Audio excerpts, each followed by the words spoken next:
ஐயய்யோ! இது என்ன இப்படி இருக்கு? ஆக்சுவலா இது எனக்கு சமைக்கவே தெரியாதுங்க அப்படின்னு நான் சொன்னேன். சண்டே அதுவுமா கறி எடுக்கிறதுக்குன்னு கிளம்புனாங்க.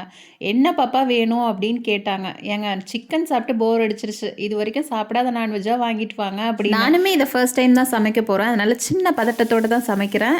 வீடியோ எண்ட்ல சொல்றேன் என்ன நான்வெஜ் வாங்கிட்டு வந்தாங்க அப்படிங்கிறத. ஸோ வீடியோ ஸ்கிப் பண்ணாம பார்த்துட்டே இருங்க.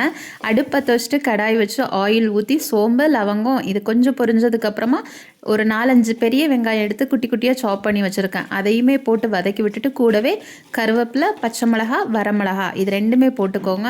இந்த நான்வெஜ் கொஞ்சம் ஸ்பைசியாக இருந்தால் தான் நல்லாயிருக்கும். இதெல்லாம் நல்லா வதங்கினதுக்கப்புறமா மசாலா ஆட் பண்ணிக்கோங்க. என்னென்ன மசாலா ஆட் பண்ணியிருக்கேன்னா மஞ்சத்தூள், கொத்தமல்லி தூள், மிளகாத்தூள், கூடவே கொஞ்சம் சிக்கன் மசாலா, அப்படி இல்லைன்னா கரம் மசால் தூள் கூட ஆட் பண்ணிக்கோங்க.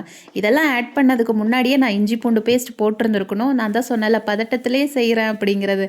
அதனால் இது போட்டதுக்கு அப்புறம் தான் ஞாபகம் வந்துச்சு, ஐயோ இஞ்சி பூண்டு பேஸ்ட் மிஸ் பண்ணிட்டோமே அப்படின்னு சொல்லிட்டு. அதுக்கப்புறமா ஆட் பண்ணி அதையுமே வதக்கி விட்டுட்டேன்.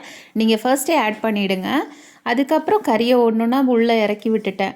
இப்போ கண்டுபிடிச்சிருப்பீங்கன்னு நினைக்கிறேன் என்ன கறி நான் சமைக்கிறேன் அப்படிங்கிறது. நான் இன்றைக்கி காடை தான் வாங்கியிருந்தேன்.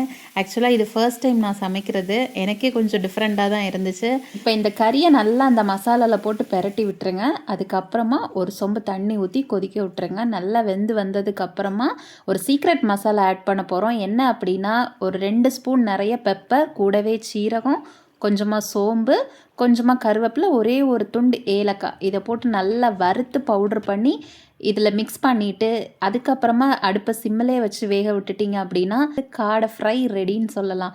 டேஸ்ட் ரொம்ப சூப்பராக இருந்துச்சுங்க. இதுக்கு பெஸ்ட் காம்பினேஷன் என்ன அப்படின்னா நான், அப்படி இல்லைனா சப்பாத்தி. நான் அன்னைக்கு நான் தான் செஞ்சுருந்தேன். சூப்பராக இருந்துச்சு. வீட்டில் எல்லாருமே டேஸ்ட்டாக இருக்குது அப்படின்னாங்க. எனக்கு என்னமோ அதோட லெக் பீஸ் எல்லாம் எடுத்து சாப்பிடும்போது விவேக் காமெடி தான் ஞாபகம் வந்துச்சு. என்ன காமெடின்னு சொல்லுங்கள் பார்க்கலாம். வீடியோ பிடிச்சிருச்சுன்னா லைக் பண்ணுங்கள், கமெண்ட் பண்ணுங்கள். மறக்காமல் எப்பயும் போல் நம்ம சேனலை சப்ஸ்கிரைப் பண்ணிக்கோங்க. தேங்க்ஸ் ஃபார் வாட்சிங். டாடா.